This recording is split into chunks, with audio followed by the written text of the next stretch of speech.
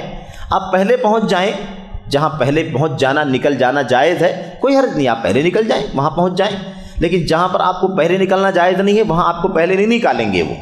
اس کے لیے آپ اطمینان رکھیں. مثال کے طور پر عرفہ کی بات آئے گی, عرفہ میں سورج ڈوبنے کے بعد عرفہ سے نکلنا ہے, تو وہ آپ کو ضرور کہیں گے کہ آپ دن ڈوبنے سے پہلے نکل کر کے بسوں میں بیٹھ جائیں, لیکن آپ کو عرفہ سے باہر نہیں نکالیں گے. وہ عرفہ سے باہر کب نکالیں گے؟ جب دن ڈوب جائے گا. تو یہ اس طرح کے مسائل آئیں گے تو آپ الجھنے کی کوشش نہ کریں, ٹکراؤ اور جھگڑے کی نوبت نہ آنے پائے, آپ کوآپریٹ کریں ان کے ساتھ, کیونکہ حج تو اسی کا نام ہے میرے بھائیوں, حج اسی کا نام ہے نا. بڑی آزمائش کی چیز ہے, حج میں صبر ضروری, بنیادی بات. تو آپ کیا کریں, آپ اب 9 تاریخ کی صبح ہو گئی ہے, اسی دن کو, وہ 8 تاریخ جو گئی اسی کا نام یوم الترویہ ہے. یوم الترویہ, جانوروں کو پانی پلانے والا دن. اس زمانے میں ہے نا 8 تاریخ کو اونٹوں کو پانی پلایا, اس کا نام کیا پڑ گیا؟ یوم الترویہ. 9 تاریخ کا نام یوم عرفہ ہے, کیونکہ اس دن حاجی عرفہ میں جاتے ہیں 9 تاریخ کو. اب کرنا کیا ہے, ہم صبح میں اٹھیں, دن نکل جائے, 8 بج جائے 9 بج جائے, آپ اطمینان سے آپ عرفہ کی طرف چلے جائیں, عرفہ چلے جائیں. اب اللہ کے نبی صلی اللہ علیہ وسلم کا طریقہ یہ تھا کہ آپ عرفہ کے قریب پہنچ جاتے تھے اور اس کے بعد زوال سے پہلے وہاں رکتے تھے اور زوال ہو جانے کے بعد عرفہ میں داخل ہوتے تھے. تو اب یہ سب پاسبل نہیں ہے, اور ان سب کی حیثیت کیا ہے؟ سنت کی ہے, مستحب کی. اگر آپ سے نہ ہو تو کوئی آپ کے حج پر فرق نہیں پڑے گا. اس لیے سیدھے آپ کہاں جائیں گے؟ سیدھے عرفہ میں. عرفہ میں جہاں بھی آپ کا خیمہ ہے اس کی سب تفصیلات آپ کے علم میں رہیں گی, وہاں آپ کو پہنچا دیا جائے گا. وہاں پہنچ کر کے جو کام کرنا ہے وہ آپ کے سامنے میں پیش کرنا چاہتا ہوں. سب سے پہلی بات یہ ہے کہ آپ کو ظہر اور عصر کی نماز کو قصر کر کے جمع کر کے, اور تقدیم قصر اور جمع تقدیم کے ساتھ, یعنی جمع تقدیم یہ ہے کہ عصر کی نماز کو ظہر کے وقت پڑھ لیا جائے, تاخیر یہ ہے کہ ظہر کی نماز کو ڈیلے کر کے عصر کے وقت پڑھ لیا جائے. یہ تاخیر ہے اور وہ تقدیم ہے. تو طریقہ کیا ہے؟ طریقہ یہ اللہ کے نبی کی سنت میں کوئی بھی ہو, چاہے آپ یہاں سے گئے ہوں یا وہیں سے کوئی حج کرنے کے لیے آیا ہو, سب کے لیے ایک حکم ہے, کوئی فرق نہیں ہے کہ باہر کا ہے تو الگ حکم ہے, اندر کا ہے تو الگ حکم ہے, نہیں, سب کے لیے ایک عام بات ہے. اللہ کے نبی صلی اللہ علیہ وسلم کا طریقہ یہ تھا کہ آپ ظہر کی نماز اور عصر کی نماز جمع اور قصر کر کے پڑھتے تھے. ظہر کی ٹائم کا وقت ہو گیا, زوال ہو گیا, اذان ہوگی, اذان ہونے کے بعد اقامت ہوگی, 2 رکعت ظہر کی نماز پڑھی جائے گی, سلام پھیر دیا جائے گا, پھر دوسری اقامت ہوگی عصر کی, اور پھر 2 رکعت عصر کی نماز پڑھ لی جائے گی. اس طرح سے آپ جمع تقدیم اور قصر کے ساتھ ظہر عصر پڑھ کر کے فارغ ہو جائیں گے.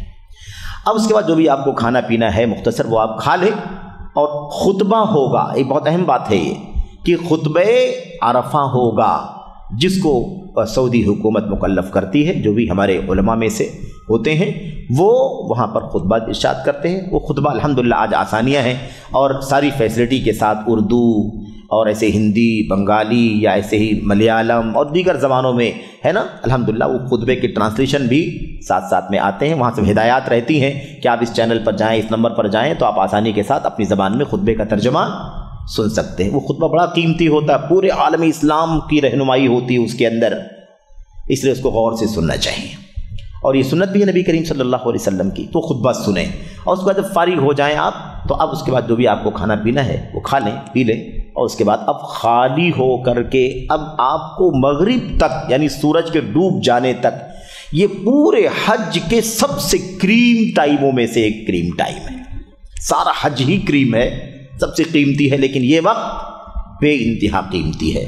اللہ کے نبی علیہ السلام نے جو نماز ظہر اور عصر کو قصر کر کے ظہری کے ٹائم پڑھنے کا حکم دیا ہے, اس کی حکمت اہل علم بیان کرتے ہیں. مقصد یہ ہے کہ اب انسان ظہر کے بعد سے لے کر کے غروب تک یہ جو پورا وقفہ ہے نا, 3-4 گھنٹے کا, 5 گھنٹے کا, 6 گھنٹے کا پورا وقت خوب اللہ تبارک و تعالیٰ سے دعا میں گزارے. دعا, استغفار, مناجات, رونا, گڑگڑانا, گناہوں سے اللہ تبارک و تعالیٰ کی معافی مانگنا, اور اپنی زندگی کی خیر بھلائی کے لیے دعا کرنا, آخرت میں کامیابی اور نجات کے لیے دعا کرنا, قبر, حشر اور ساری چیزیں بے انتہا قیمتی وقت ہے. الحج عرفہ, اللہ کے نبی نے فرمایا حج تو عرفہ کا ہی نام ہے, حج تو عرفہ کا ہی نام. یہ اہتمام ہونا چاہیے. اور یہی وہ ٹائم ہے جب اللہ تبارک و تعالیٰ کی فرشتوں میں اللہ تبارک و تعالیٰ ان حاجیوں کا ذکر فرماتا ہے. اے میری فرشتوں دیکھو, دیکھو انظروا الی عبادی ہؤلاء جاؤنی شعثا غبرا، دیکھو میرے بندوں کو یہ کس طرح سے محض مجھے راضی کرنے کے لیے دھول مٹی کی جگہ پر جہاں کوئی آرام کی جگہ نہیں ہے، یہ دھول مٹی میں اٹے ہوئے اور بال پراگندہ اور پورے طور پر بکھرے ہوئے دیکھو آئے ہیں، یہ صرف اس لیے آئے تاکہ مجھے راضی کر دیں۔ تو جو بھی آپ کو مانگنا ہے مانگیں، ایک دعا کا خاص اہتمام کریں، اسے نہ بھولیں کبھی بھی، لا الہ الا اللہ وحدہ لا شریک لہ لہ الملک ولہ الحمد وہو علی کل شیء قدیر۔ اسے جتنا پڑھنا چاہیں پڑھیں، پڑھتے رہیں پڑھتے رہیں پڑھتے رہیں۔ تو خیر الدعاء دعاء یوم عرفہ وخیر ما قلتہ انا والنبیون قبلی لا الہ الا اللہ وحدہ لا شریک لہ لہ الملک ولہ الحمد وعلی کل شیء قدیر۔ اللہ کے نبی نے فرمایا سب سے بہترین دعا عرفہ کی دعا ہے، اور سب سے بہترین دعا جو میں نے کی ہے اور مجھ سے پہلے سارے نبیوں نے کی ہے وہ یہ والی دعا ہے۔ اس کا اہتمام ہونا چاہیے، اسی میں آپ مشغول رہیں، بالکل مشغول رہیں، وقت ضائع نہ کریں۔ سورج کے ڈوب جانے تک، یعنی سورج اسی عرفہ میں رہیں اور سورج ڈوب جائے تب آپ کو وہاں سے نکلنا ہے، اس سے پہلے نہیں نکلنا ہے۔ ہم نے جیسا کہ اس سے پہلے کہا کہ آپ کے جو مطلب یعنی سروس پرووائڈر ہوں گے وہ آپ سے کہیں گے کہ آپ پہلے نکلو تو آپ کوآپریٹ کریں، ان کی بسوں میں جا کر کے بیٹھ جائیں۔ وہ بسیں عرفہ کے حدود میں ہوتی ہیں، باہر نہیں ہوتی ہیں، ان کو معلوم ہے کہ یہ گناہ کا کام ہے، تو وہاں آپ جا کر بیٹھ جائیں، وہاں بس میں بیٹھ کر کے آدھے گھنٹے آپ دعائیں کریں، استغفار کریں، کوئی بات نہیں۔ اور جب دن ڈوب جائے گا تو پھر بسیں وہاں سے موو کریں گی، جائیں گی۔ اور وہ اب کہاں جانا ہے؟ یہ جو رات آ رہی ہے یہ رات 10 تاریخ کی رات ہے، یہ آج 9 تاریخ کا دن ہے، جو عرفہ کا دن ہے، 10 تاریخ کی رات ہے۔ یہ رات مزدلفہ کی رات کہلاتی ہے۔ مزدلفہ سب سے زیادہ دور جو مکہ سے ہے وہ عرفہ ہے، تقریباً 15 16 17 کلومیٹر دور ہے، اور سب سے قریب جو ہے وہ منی ہے۔ منی بالکل مکہ سے جڑا ہوا ہے، متصل، اور اس کے بعد منی سے متصل ہے مزدلفہ، بلکہ منی کے کچھ خیمے مزدلفہ میں بھی ہیں جگہ کی قلت کی وجہ سے۔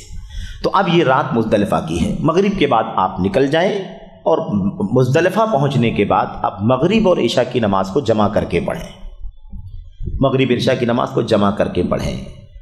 وہاں پر پہنچیں اور پہنچنے کے بعد اذان ہو، اذان کے بعد 2 اقامت ہو، 3 رکعت مغرب کی نماز پڑھی جائے، اس کے بعد پھر دوسری اقامت ہو، 2 رکعت عشاء کی نماز پڑھی جائے، پھر آپ وتر کی نماز پڑھ کر کے سو جائیں۔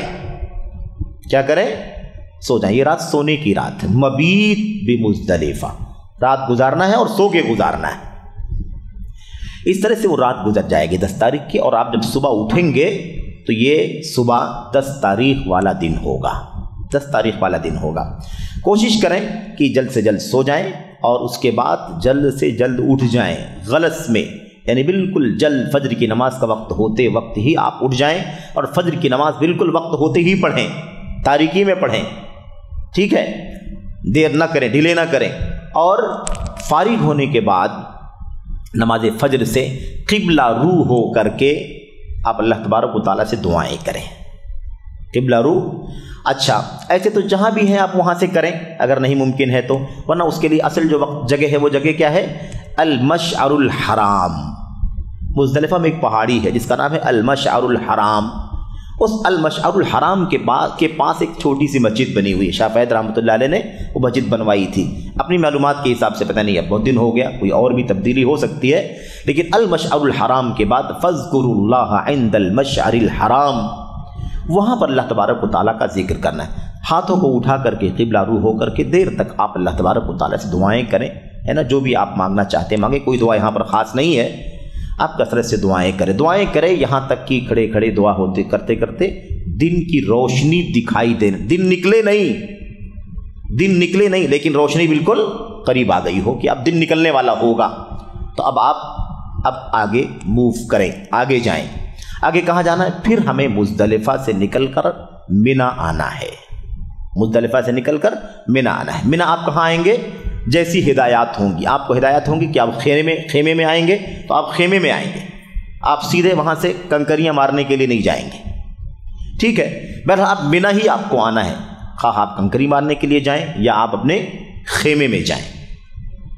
اب یہ 10 تاریخ والا جو دن ہے، اس دن آپ کو کل 5 کام کرنے ہیں، یہ کل آپ کو 5 کام کرنے ہیں، اس لیے اس کو سب سے بڑا دن کہا گیا، اس کو سب سے بڑا دن کہا گیا یا بڑے حج کا دن کہا گیا۔ تو اللہ تبارک و تعالیٰ نے، اللہ کے نبی صلی اللہ علیہ وسلم نے ہمیں 5 کام کرنے کے لیے کہا ہے۔ پہلا کام ہمارا یہ ہے، حالانکہ یہ پانچوں کام آگے پیچھے ہو سکتے ہیں لیکن 5 کام کرنے ہیں۔ آئے گی بات آگے کہ جو طواف اور سعی کا مسئلہ ہے اسے ڈیلے بھی کیا جا سکتا ہے، لیکن اصل 5 کام کے دن ہیں یہ۔ آپ ایک کام یہ کریں گے، پہلا کام کہ آپ جمرات جا کر کے بڑے والے جمرہ کو 7 کنکریاں ماریں گے۔ بڑے والے جمرے کو آپ جب داخل ہوں گے جمرے کو کنکری مارنے کے لیے تو پہلے آپ کو چھوٹا جمرہ ملے گا، جس کو چھوٹا شیطان بھی کہا جاتا ہے اور کہنا جائز ہے، اسے چھوٹا شیطان کہا جا سکتا ہے۔ ابن عباس رضی اللہ تعالیٰ عنہ اس کو شیطان کہتے تھے، الشیطان ترجمون، تم لوگ شیطان کو کنکری مارتے ہو۔ تو چھوٹا اس کو آپ چھوڑ دیں اور آگے بڑھیے، آپ کو بیچ والا ملے گا اسے بھی چھوڑ دیں۔ اس کے بعد آپ آگے جائیں، بڑا والا جمرہ ہوگا، آپ اسے 7 کنکریاں ماریں۔ کنکریاں آپ جب مزدلفہ سے نکلیں مینا آنے کے لیے تو راستے میں کنکریاں لے لیں، کنکریاں چھوٹی چھوٹی لیں، چنے کے دانے کے برابر، بڑے پتھر، لکڑیاں، چپل جوتے وغیرہ کا استعمال نہ کریں اور کسی غصے اور ناراضگی کا اظہار نہ کریں، بلکہ اللہ تعالیٰ کا ذکر ہے، یہ ایک عبادت ہے، اسے انجام دینے کی نیت سے انجام دیں۔ کوئی بھڑاس نہیں نکالنے کی جگہ ہے، وہ عبادت کرنے کی جگہ ہے۔ 7 کنکریاں لے لیں اور 7 کنکریاں لے کر کے آپ بڑے جمرے کے پاس پہنچیں۔ آپ دائیں بائیں آگے پیچھے جہاں سے بھی آپ جو حوض بنا ہوا ہے مارنے کے لیے، جو باؤنڈری جہاں کھڑے ہو کے مارنا ہے، وہاں آپ جس طرف بھی ہوں آپ ماریں، جائز ہے۔ اگر آپ کے بائیں طرف مکہ رہے اور دائیں طرف مینا رہے تو ٹھیک ہے، لیکن کوئی بات نہیں، جس طرف سے بھی آپ چاہیں مار سکتے ہیں۔ کنکری مارنے کا طریقہ یہ ہے کہ ایک ایک کنکری آپ ماریں اور ہر کنکری کو مارنے کے وقت آپ بسم اللہ اللہ اکبر بولیں، بسم اللہ اللہ اکبر، بسم اللہ اللہ اکبر، بسم اللہ اللہ اکبر۔ 7 کنکریاں الگ الگ ماریں اور مار کر کے پھر آپ جو راستہ آپ کا ڈائریکشن میں آتا ہو اس سے آپ اتر کر کے نیچے آ جائیں، باہر نکل آئیں۔ ایک کام ہو گیا۔ دوسرا کام ہے آج کے دن قربانی کرنا۔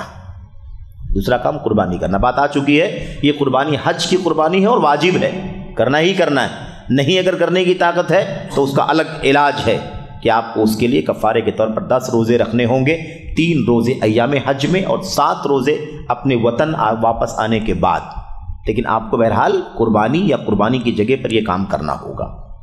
خیر، یہ ایک کام ہو گیا۔ قربانی کے لیے جو آپ کے لیے سہولت ہو، سب سے بہترین طریقہ یہ ہے کہ سعودی حکومت کی طرف سے، وہ اسلامک ڈیولپمنٹ بینک جدہ کا ہے جس کو سعودی حکومت ذمہ داری دیتی ہے، وہ حجاج کے پیسے لے کر کے اور ان کی طرف سے نیابتاً قربانی کرتے ہیں۔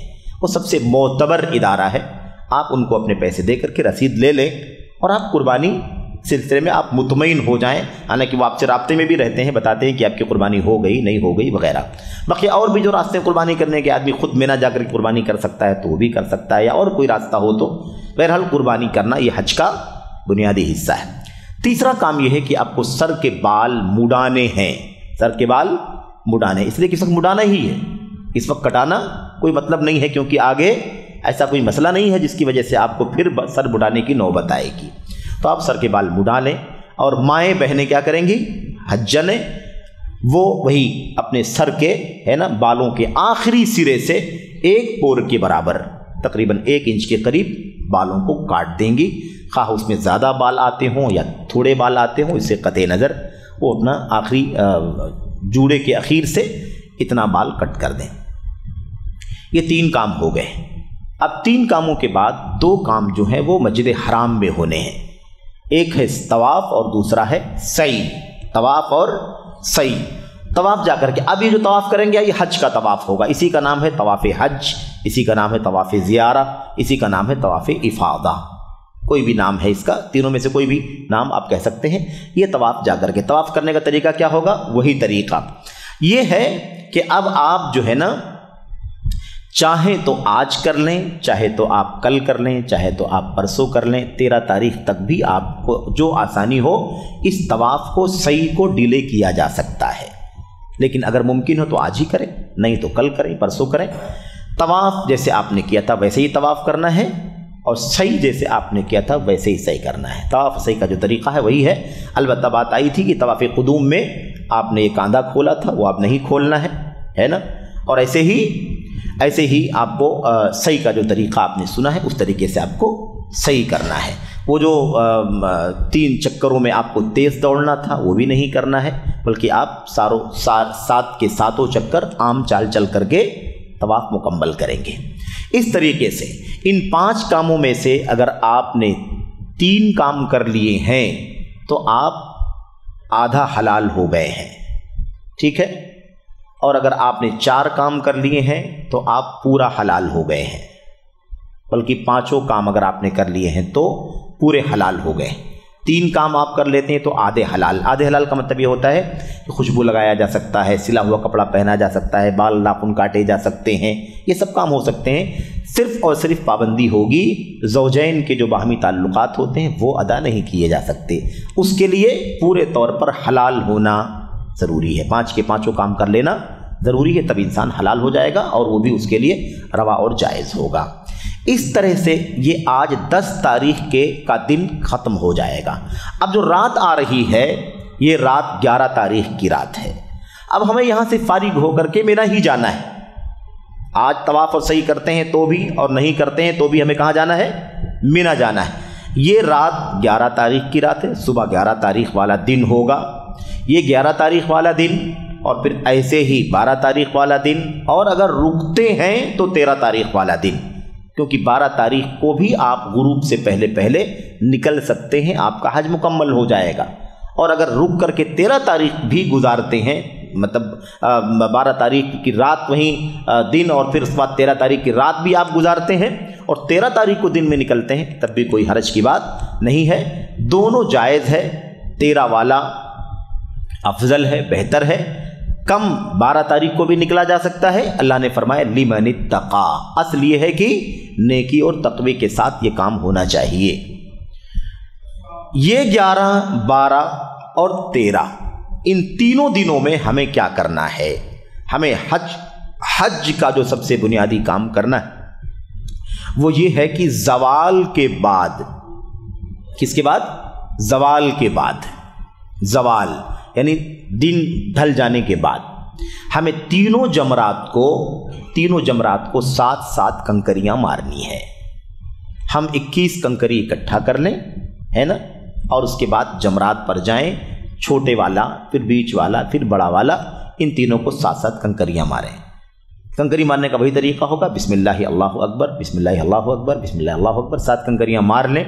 چھوٹے والے کو ماریں، چھوٹے والے کو مارنے کے بعد پھر آگے بڑھیں، آگے بڑھنے کے بعد قبلے کی طرف رخ کر کے اللہ تبارک و تعالیٰ سے ہاتھ اٹھا کر کے دعائیں کریں۔ اللہ کے نبی کی حدیثوں میں لمبی دعائیں کرنا ثابت ہے، لیکن بھیڑ بھاڑ کی وجہ سے لمبا وقت آپ کو کھڑا ہونے کا موقع نہیں ملے گا اور موقع نہیں بھی دیا جائے گا۔ سب کی آسانی کے لیے مختصر دعا کریں اور پھر آپ دوسرے جمرے کی طرف بڑھ جائیں، بیچ والا جس کو وسطیٰ کہتے ہیں، اور 7 کنکریاں اسے بھی ایسے ہی جیسے آپ نے یہاں مارا ہے، اللہ کے نام اور تکبیر کے ساتھ الگ الگ 7 کنکریاں ماریں، اور اس کے بعد پھر اس سے فارغ ہو کر کے آگے بڑھیں بڑے والے کی طرف پہنچنے سے پہلے، اس سے آگے بڑھنے کے بعد پھر ہاتھ اٹھا کر کے قبلے کی طرف رخ کر کے اللہ تبارک و تعالیٰ سے دعا کریں۔ یہاں بھی لمبی دعا کرنا ثابت ہے، لیکن چونکہ ایسا موقع نہیں ہوگا اس لیے مختصر دعا کر کے آپ آگے بڑھ جائیں۔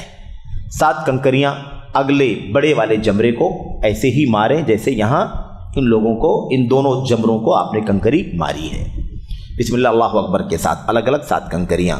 اور اس تیسرے والے جمرے کو کنکری مارنے کے بعد آپ نہ رکیں، دعا بھی نہ کریں۔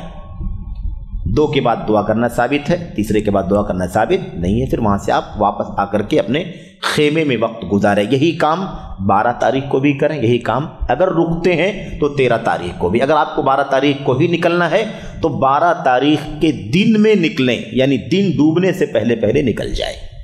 اگر دن ڈوب گیا تو پھر بہتر ہے کہ آپ وہیں پر 13 تاریخ بھی گزاریں۔ اگر آپ نکلنے کے لیے نکل چکے تھے لیکن پھر بھی بھیڑ بھاڑ کی وجہ سے وہیں دن ڈوب گیا، کوئی بات نہیں، آپ نکل آئیے، کیونکہ آپ کی نیت کا دخل ہے اس کے اندر۔ اور دونوں دن یا تینوں دن آپ کا کام صرف کیا ہے؟ تینوں جمرات کو الگ الگ 7 کنکریاں مارنا، یہ سب سے بڑا کام ہے۔ 12 تاریخ کو نکلتے ہیں تو 13 تاریخ کو نکلتے ہیں تو دونوں صورتوں میں آپ نکل کر کے باہر آ جائیں مینا سے، اپنی رہائش گاہ مکہ میں، مزدلفہ اور عزیزیہ میں، جہاں بھی آپ کی رہائش ہو وہاں پر آپ قیام کریں۔ آپ اگر فوری طور پر وہاں سے نکلنے والے ہیں تو ایسی صورت میں ایک کام طواف وداع کا ہے۔ طواف وداع، الوداعی طواف کا ایک کام ہے، یہ کام واجب ہے، یہ طواف وداع واجب ہے۔ البتہ وہ ہماری مائیں بہنیں حجنیں جو پاکی کی حالت میں نہ ہو، ان سے اللہ تعالیٰ نے طواف وداع کو معاف کر دیا ہے، یعنی اللہ تعالیٰ نے اسے ساقط کر دیا ہے، انہیں نہیں کرنا ہے اور ان کو اجر ثواب پورا پورا ملنا ہے۔ اللہ کے نبی صلی اللہ علیہ وسلم کا طریقہ یہ تھا کہ جب آپ کو مکہ چھوڑنا ہوتا تھا، جیسے آپ مدینہ مکہ آ گئے اپنے رہائش گاہ میں، اب آپ کو مکہ چھوڑ کر کے ہندوستان آنا ہے یا آپ کو مدینہ جانا ہے مثال کے طور پر، تو آپ نکلنے سے پہلے، ہندوستان کے لیے نکلنے سے پہلے یا مدینہ کے لیے نکلنے سے پہلے طواف وداع کریں۔ طواف وداع کا وہی طریقہ ہے، 7 طواف کیا جائے شوط اور 2 رکعت نماز پڑھی جائے، اس طرح سے یہ طواف وداع ہوگا۔ جیسا کہ بات آئی کہ عورتوں کے لیے یہ وداع، عورتیں کے لیے اگر پاکی کی حالت میں نہیں ہے تو یہ طواف وداع معاف ہے۔ اسی کے ساتھ آپ کا حج مکمل ہو جائے گا۔ اب آپ یہیں سے آپ نکل جائیں، ہندوستان آ جائیں، کوئی مسئلہ نہیں، آپ مدینہ جائیں نہ جائیں، مدینے کا کوئی دخل نہیں ہے حج سے۔ مدینے جانے کا سفر، مدینے کا یا اللہ کے نبی صلی اللہ علیہ وسلم کی مسجد کی زیارت کا حج سے کوئی تعلق نہیں ہے، وہ اپنے آپ میں ایک نیک کام ہے، الگ چیز ہے، لیکن حج پر آپ کی کوئی فرق نہیں پڑے گا، آپ وہاں سے ہندوستان آ جائیں، کوئی مسئلہ نہیں۔ الحمدللہ، جیسا کہ لوگوں نے طریقہ بنا رکھا ہے کہ اگر مدینہ شامل نہیں ہے تو حج کے لیے ٹرپ ہی نہیں بناتے، سفر ہی نہیں کرتے، راضی نہیں ہوتے۔ طواف کے سلسلے میں ایک بات آپ سے عرض کر کے بات ختم کرتا ہوں، پھر انشاءاللہ شیخ محترم کا اسی کی تطبیق اور عملی مشق آپ سے کرائیں گے آپ کے سامنے، اور آپ اس چیز کو انشاءاللہ بہت اچھی طرح سے سمجھ سکیں گے۔ ابھی آج کل سعودی حکومت نے بھیڑ بھاڑ اور اس کی نزاکتوں اور اس میں ہونے والی تکلیفوں سے بچانے کے لیے ایک نظام یہ بنا رکھا ہے کہ جو لوگ معتمر ہوتے ہیں، یعنی عمرہ کرنے والے یا حج آئے گا تو حج کرنے والے، حالت احرام میں جو ہوتے ہیں انہیں گراؤنڈ سے خانہ کعبہ تک پہنچنے اور طواف کرنے کی پرمیشن دیتے ہیں۔ باقی جو لوگ ایک بار اپنا عمرہ کر کے فارغ ہو چکے ہیں، طواف کر چکے ہیں، اب ان کے لیے اجازت نہیں ہے، ان کے لیے حکم یہ ہے کہ پہلے فلور پر، دوسرے، تیسرے، چوتھے، 5ویں، آپ جہاں سے بھی آپ کو موقع دیا جائے وہاں جا کر کے آپ طواف کریں، کیونکہ یہ طواف نفلی ہے۔ اب اصل طواف جو واجب تھا تو ختم ہو چکا ہے۔ اس کا مقصد یہ ہے کہ بھیڑ بھاڑ سے ان لوگوں کو، مردوں کو، خواتین کو بچایا جائے جو اصلاً آئے ہیں اپنا فریضہ ادا کرنے کے لیے عمرے کا۔ اگر ہم بھی جو لوگ عمرہ کر کے فارغ ہیں، ہم سول میں ہیں اور ہم چاہتے ہیں سارے لوگ بھیڑ کر دیں گے تو ان کا عمرہ کیسے ہوگا؟ بڑی مشقت میں وہ پڑ جائیں گے۔ تو آسانی کے لیے، جیسے ہم آسانی چاہتے ہیں جب ہم آتے ہیں طواف کرنے کے لیے، ایسے سارے لوگوں کی آسانی ہو، اس لیے یہ قانون قاعدہ لگایا گیا ہے۔ دیکھا یہ جاتا ہے، اور بہت سارے بھائی اکثر سوال بھی کرتے ہیں اس سلسلے میں، کہ ہم اگر چوری کرتے ہوئے ہم بھی احرام کا کپڑا پہن لیں تاکہ ہمیں نیچے جانے کی اجازت مل جائے، کیونکہ سیکورٹی والے کو نہیں معلوم کہ آپ کی نیت کیا ہے، آپ عمرہ کر رہے ہیں نہیں کر رہے ہیں، وہ تو آپ کو احرام کے کپڑوں میں دیکھ کر کے چھوڑ دے گا کہ آپ چلے جائیے۔ تو کیا ایسا کرنا جائز ہے؟ ایسا کرنا حرام ہے، ایسا کرنا حرام ہے 2 3 4 وجوہات سے۔ سب سے پہلی بات یہ ہے کہ یہ خیانت ہے۔ یہ کیا ہے؟ خیانت ہے، دھوکہ ہے، غلط ہے، سچائی کے خلاف ہے۔ یہ آپ تو نہیں عمرہ کرنے کے لیے آئے ہیں نا، آپ عمرہ کر چکے ہیں، آپ عام نفلی طواف کے لیے آ رہے ہیں، جھوٹ ہے کہ نہیں جھوٹ ہے یہ؟ تو کیسے جائز ہے یہ؟ دوسری چیز یہ ہے کہ یہ کام خانہ کعبہ میں کیا جا رہا ہے، مسجد حرام میں یہ کام ہو رہا ہے، جہاں سارے گناہوں کی معافی کے لیے لوگ جاتے ہیں، اور آپ جا کر کے وہیں گناہ کا کام کرنا چاہتے ہیں۔ دوسری بات، تیسری بات یہ ہے، اس میں اپنے بھائیوں کو، عمرہ کرنے والے بھائیوں، مردوں کو، عورتوں کو اذیت دینا، تکلیف پہنچانا ہے، ان کو تکلیف ہوگی ہماری بھیڑ بھاڑ کی وجہ سے، اسی سے بچانے کے لیے تو یہ کام کیا جا رہا ہے، تو یہ بھی غلط ہے، تکلیف پہنچانا غلط۔ اور چوتھی اور آخری بات یہ ہے کہ وہ ولی امر مسلمانوں کا امام ہے، ولی امر کی اطاعت کرنا ضروری ہے، جیسا کہ اللہ کے نبی علیہ الصلوۃ والسلام نے فرمایا ہے، اسمعوا واطیعوا، سنو اور اطاعت کرو۔ تو یہ خلاف ورزی ہے، اور اللہ کے نبی نے فرمایا من اطاع امیری فقد اطاعنی ومن عصى امیری فقد عصانی، جس نے میری امیر کی اطاعت کی اس نے میری اطاعت کی، اور جس نے میرے امیر کی نافرمانی کی اس نے میری نافرمانی کی۔ اور اللہ کے نبی کی اطاعت اللہ کی اطاعت، اللہ کے نبی کی نافرمانی اللہ تبارک و تعالیٰ کی نافرمانی۔ اس لیے ولی امر کی نافرمانی کرنا بھی حرام ہے، اس لیے یہ کام نہ کرے۔ اپنے ضروری حج یا عمرے کے طواف کے لیے آپ جائیں تو ہی جائیں، اس کے بعد نفلی طواف کرنے کے لیے آپ کو اوپر جانے کی اجازت ہے، وہاں جا کر کریں۔ اگر آپ نہیں جا سکتے، نہیں کر سکتے، مشقت ہے، تو کہاں طواف کرنا ضروری ہے آپ کے لیے؟ آپ نہ کیجیے، آپ مسجد میں داخل ہوئیے، جہاں اوپر جائیے، بیٹھ کے قرآن کی تلاوت کیجیے، نوافل پڑھیے، 1 لاکھ کا ثواب اللہ تبارک و تعالیٰ دے رہا ہے، کیا پریشانی؟ کیوں مشقت میں ڈالنا، کیوں مخالفت کرنا، کیوں گناہ کے کام کرنا؟ ایسا کرنا درست نہیں ہے۔ ھذا ما عندی واللہ اعلم، وصلی اللہ وسلم وبارک علی نبینا محمد وعلی آلہ وصحبہ اجمعین۔ السلام علیکم ورحمۃ اللہ وبرکاتہ۔